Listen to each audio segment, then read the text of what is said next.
এক ভাই প্রশ্ন করেছেন যে আমার ছোট্ট বাচ্চা মাদ্রাসায় পড়ে, বাচ্চার মা নিয়ত করেছে ছেলে যদি কোরআন পড়ায় মনোযোগী হয় তাহলে সে 10টি রোজা রাখবে, তার এই আমল করা কি ঠিক হবে? প্রশ্ন নিয়ত করেছে না মান্নত করেছে? নিয়ত করেছে। দেখেন, পার্থক্য আছে দুটো কথায়। ফতুয়ার মাসলার উত্তরে পার্থক্য হয়ে যাবে। এটা হচ্ছে মান্নত করেছে, একটা নিয়ত করেছে। মান্নত যদি করে থাকে তো মান্নত পুরা করা ফরজ, তাহলে তারও ফরজ হয়ে গেছে যে আমার ছেলে যদি পড়াশোনা মাদ্রাসায় পড়াশোনায় মনোযোগী হয় তাহলে আমি 10টি রোজা রাখবো। 10টি রোজা রাখা ফরজ হয়ে গেছে, মান্নত যদি হয়।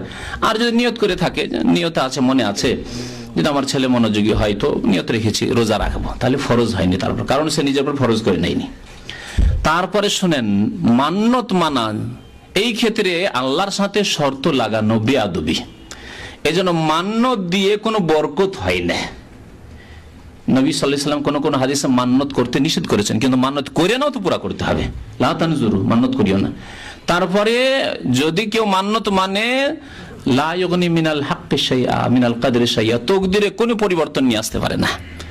আমার ছেলেটা যদি অসুস্থ আছে, সুস্থ হয়ে যায়, আমার ছেলেটা যদি ফার্স্ট ডিভিশনে পাশ করে, আমার ছেলে যদি সৌদি আরব চলে যায়, তাহলে আমি একটা খাসি জবাই করে খাওয়াবো। ইন্নামা ইউস্তাখরাজু বিহি মিনাল বাখিল, নবী সাল্লাল্লাহু আলাইহি ওয়াসাল্লাম বলছেন যে বখিলের ধন সম্পদ এই রাস্তা দিয়ে বের করা হয়, ফায়দা কিছু হয় না। কেন ফায়দা হয় না?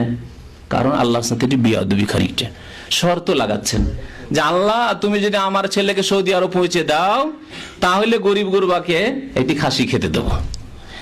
আল্লাহ যদি আমার ছেলেকে তুমি যদি পড়ায় মনটা লাগিয়ে দাও, মনের মালিক কে? আল্লাহ।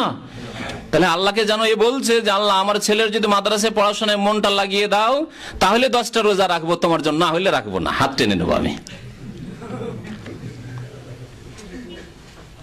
যদি আমাকে বলেন যে আপনি যদি এই কাজটা করে দেন তাহলে আপনাকে আজকে দাওয়াত দেবো, নিব দাওয়াত?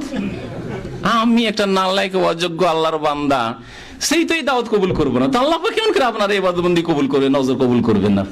বেয়াদবি।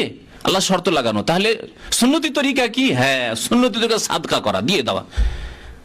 আল্লাহ আমি রোজা রাখছি, 10টি রোজা শুরু করে দিয়েছি, আল্লাহ আমি রোজা রাখছি, আল্লাহ আমার ছেলেটার মন তুমি পড়ায় লাগিয়ে দাও। কত সুন্দর কথা।